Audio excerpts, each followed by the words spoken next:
Hello mga idol. Ito, kumusta naman kayo lahat? Ito, makikita nyo, naggumawa ako ng rear rack ng aking folding bike. Improvise lang po ito. Itong ano na to, nakita ko lang to sa junk shop. Nabili ko lang siya ng 150. So, ano kaya masasabi nyo dito kung matibay ba to o ano? Pero stainless siya. Ayan, buti na lang may nakita ako nakatabing mga ganitong klaseng rack ng bisikleta. Ito galing to sa Japan, yung mga hindi siya folding bike, yung mga Japanese bike lang. So ito, panoorin nyo guys kung paano ko ginawa install to.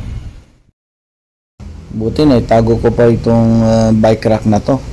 So ngayon subukan natin kung magkakasya. Bahala na si Batman. Sa tingin ko gagawin lang namin konting diskarte lang to.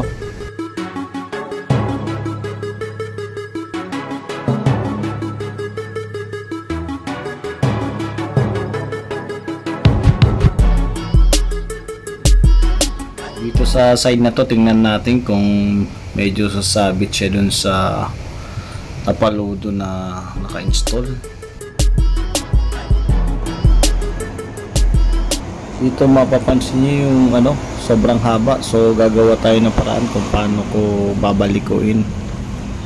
At dito naman sa may bandang pinakababa, pag pinapaatras ko, tumatama siya, ayan dyan mismo sa may tumatama siya dun sa bakal na naka-installed galing dun sa tapaludo. So yan din ang problema ko.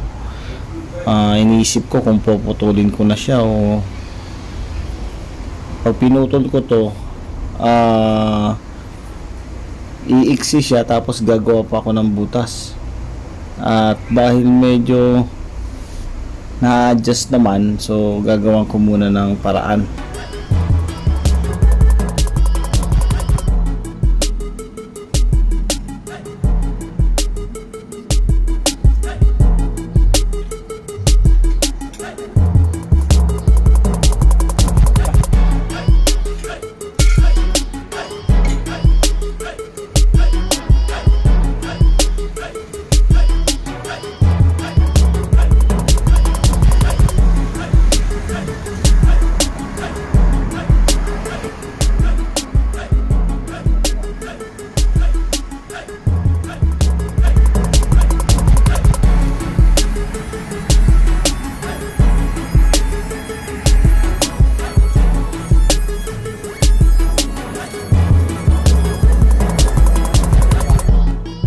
Sa wakas naikabit ko na, so fix na po, hinigpitan ko na po lahat yung mga tornilyo.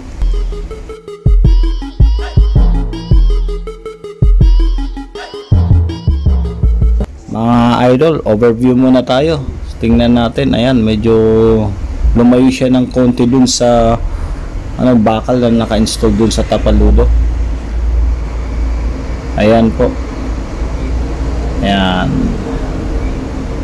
May mga stock pa naman ako mga thread, tornilyo, saka yung mga washer. So ayan ang ginawa ko, generate ko na siyang tinuhog para maikabit ko siya.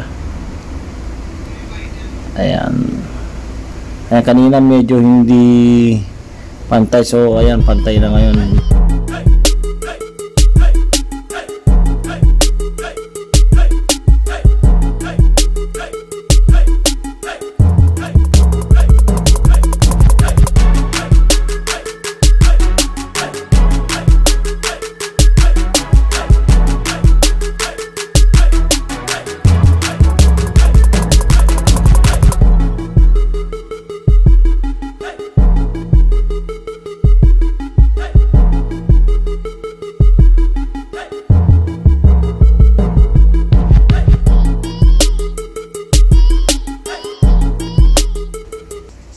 Partida po yan, wala pong ginamit na ibang mga tools. Kahit yung pang level, di ko na siya ginamitan. Kumbaga tansya-tansya lang po yan mga idol. Kumbaga para-paraan lang para magkaroon tayo ng ganyang rack at hindi na tayo gumastos na malaki. At saka sa tingin ko medyo matibay naman kasi stainless din naman at medyo pinahiran ko na rin ng WD-40 para hindi rin kalawangin. Ayan, pinapalapit ko ng konti kung makikita nyo kung paano ko siya install. Ayan po mga idol, kung kaya nyo diskartehan ng mga bike nyo, why not?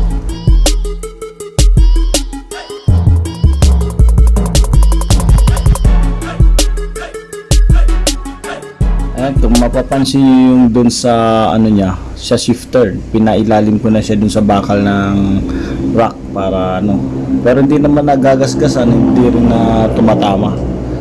So sakto lang din ang pagkakabit, pero parang ang tingin ko medyo papasok siya ng konti dun sa upuan. So siguro pag medyo hindi maganda sa paningin ko, sa ngayon okay pa naman i-adjust ko rin naman to ulit. Idol, sinusubukan ko yung upuan tong ginawa ko ba kung matibay. Ayan, matibay. Inangat ko pa yung paa ko. Kaya ko buhatin. Yun, pwede.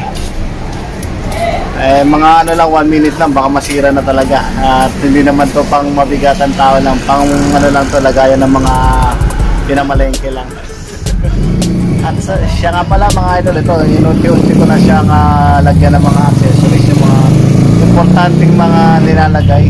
Tulad ng ito, ayan. Then siyempre tubig, kailangan po natin yan. Tapos itong upuan dito, rear rack, ayan. Dahil pag namamalengke ako, parang sinasampay-sampay ko lang dito sa harapan, mapangit naman tingnan, daycon pa naman ang tatak kaya kailangan lagyan natin ng rack. Sa harap siguro medyo hindi ko na siguro lagyan. So ang kulang na lang dito sa bisikleta natin, yung stand na lang niya, center stand po. So yun na lang hinahanap ko, at saka yung ilaw sa harapan. Sa likod meron ako nabiling ilaw. So yun po, kukumpletuhin natin yan. Sa mga baguhang bikers, dapat po lahat ng mga basic needs na para sa natin, sa safety sa mga bisikleta, bilhin nyo po yan dahil malaking tulong din po yan para sa atin. Itong rack na to, actually matagal ko na tong nasa akin, naka-stock lang to, pero ito nabili ko to sa junk shop, sa katabi ng bahay namin na may-ari ng junk shop. So tinabi ko lang to kasi baka balang mapaggagamitan ko. Ayun nga, eto na, nagamit ko dito. Akala ko hindi siya kasya kasi galing to sa mga Japan bike, yung mga may basket, yung mga malalaki. So akala ko hindi siya kasya dito sa folding bike natin. So ginawa natin ng paraan, konting bali-bali ko para may kabit natin tong rack na to. At saka stainless po siya. So kayo na po bahala kung ano po ang mga suggestion nyo dito, kung matibay ba to o hindi, or makaka-apekto ba ito sa bigat ng bisikleta, or makakasagabal ba pag tiniklop ko siya. So maraming consequences kung ano ang mangyayari dito sa in-install ko na bike rack sa likod. So sana itong ginawa ko sa mga halos nangailangan din ng bike rack, maghanap-hanap kayo dyan sa mga mura lang para mas makatipid po tayo. Kasi yung sa mga prices dun sa market, kung makikita nyo, so napakamahal libo-libo pa yung mga presyo.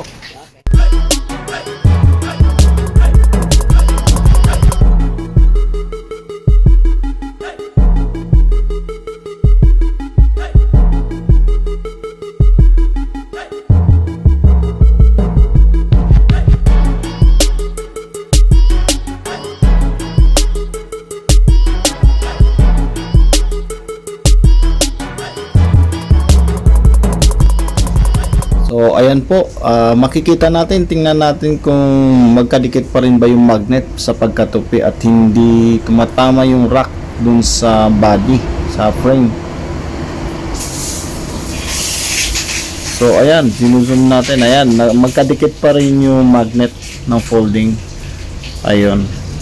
Saka yung tumatama dun sa mismong tapaludo na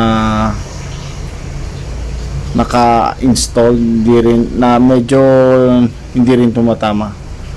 So ayan po, yung overview. Kung makikita nyo, pinagpantay ko na siya kanina, hindi pantay yan.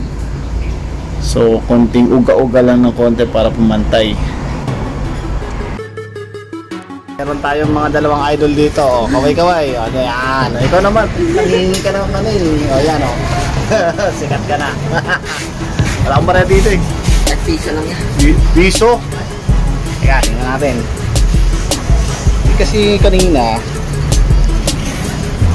Oh, yan o. Ah. Bait-baitan lang. Yeah, tag mo yung pangalan ko dyan Ha? Tag, ano pangalan mo? Nesty Abanel. Ganda pangalan mo, parang ano juice yan mamaya pang yosin nyo yan sige, tama na yan, okay na yan. Salamat ya. Okay, ingat kayo. Salamat ya. Mga idol natin yan, kaway-kaway. Siya nga pala, shout out kay Harley Magnote. Mabuhay ka, idol. Yung mga bisikleta mo, huwag mo ipagbebenta lahat, mag-iwan ka naman. Okay, shoutout naman tayo sa mga masugid nating taga-subaybay. Shoutout kay Lars Abayata. At shoutout kay Dave Nitoral. Shoutout kay Eugene Santiago.